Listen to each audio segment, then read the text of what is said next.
Hello everyone, তোমরা সবাই কেমন আছো? আশা করি খুব ভালো আছো। তো দেখো, আজকে আমি আমার চ্যানেলে নিয়ে চলে আসছি রেস্টুরেন্ট স্টাইলের নান রুটি, গরম ফুলকো ফুলকো নরম রুটি। তো দেখো, নান রুটি বানানোর জন্য স্টেপ বাই স্টেপ তোমাদের সাথে শেয়ার করছি আমি কিভাবে বানাই। তো তোমরা পুরো ভিডিওটা দেখতে থাকো।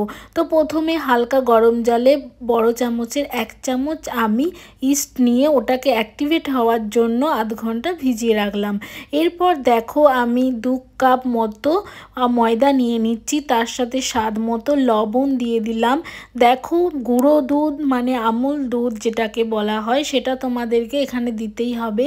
তো দেখো, 2 চামচ মতো আমুল দুধ দিয়ে দিলাম, তার সাথে অল্প একটু চিনি দিয়ে ভালোভাবে আমি এটাকে মিক্সড করে নিচ্ছি। সাথে অল্প একটু সাদা তেল দিয়ে দিলাম, দিয়ে ভালোভাবে ময়দাটাকে মাখিয়ে নিচ্ছি। দেখো, পুরোপুরি মিক্সড হয়ে গেছে।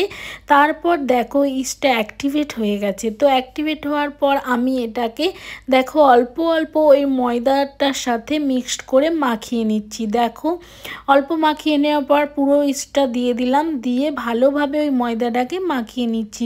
এবার ময়দাটা মাখানোর সময় তোমরা একটু কুসুম গরম জল দিয়ে ময়দাটাকে মাখিয়ে নেবে। তো দেখো, ডোটা ভালোভাবে মাখিয়ে নেওয়ার পর আমি এটাকে রেখে দেব 1 ঘন্টার মতো রেস্টে, অল্প একটু তেল দিয়ে, যাতে ওপরটা শুকিয়ে না আসে, যাতে ময়দার ডোটাতে কোনো বাতাস না ঢুকতে পারে। তার জন্য তোমরা এয়ারটাইট কৌটোর সাহায্যে রেস্টে রেখে দেবে 1 ঘন্টা মতো। দেখো, 1 ঘন্টা পর ফিরে এসেছি, ময়দার ডোটা কতটা ডাবল হয়ে গেছে।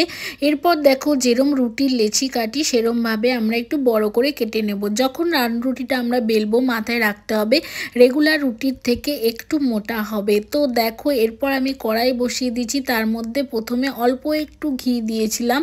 তো দেখো, ঘি দেওয়ার পর আমি দুদিকটা উল্টে পাল্টে ভেজে নিচ্ছি হালকা। এরপর ফ্লেভারটা যাতে আরও ভালো লাগে তার ওপরে ঘি দিয়ে আমি নান রুটিটাকে ভালোভাবে সেঁকে নিচ্ছি। তো দেখো, এটা স্লো থেকে মিডিয়াম আঁচের মধ্যে তোমাদেরকে গ্যাসের ওভেনটাকে রাখতে হবে। তো দেখো, কত নরম হয়েছে তোমরা এমনি দেখে বুঝতে পারছো, আর কতটা ফুলেছে, সফট হয়েছে। দেখো, এরম রুটি কে না খেতে চায় বলো তো? রোজ দিন কি আর রেস্টুরেন্টে খেয়ে নান রুটি খাওয়া যায়? তো তোমরা বাড়িতে এইভাবে স্টেপ বাই স্টেপ ফলো করতে পারো, রেস্টুরেন্ট স্টাইলের একদম পারফেক্ট স্বাদের হবে। তোমরা যদি এই পুরো ভিডিওটা দেখে ফলো করতে পারো, অবশ্যই সে স্বাদের কোনো হেরফের হবে না রেস্টুরেন্টের মতো। দেখো, কথা বলতে বলতে আমার নান রুটি প্রায় রেডি। তোমরা এই নান রুটি, কাশ্মীরি আলুর দম বলো, চিকেন কিমা বলো, পনিরের রেসিপি দিয়েও তোমরা এটা ট্রাই করতে পারো। তো দেখো দেখো কতটা সফট হয়েছে, তোমরা দেখো, আমি তোমাদেরকে হাতের সামনে দেখিয়ে দিচ্ছি।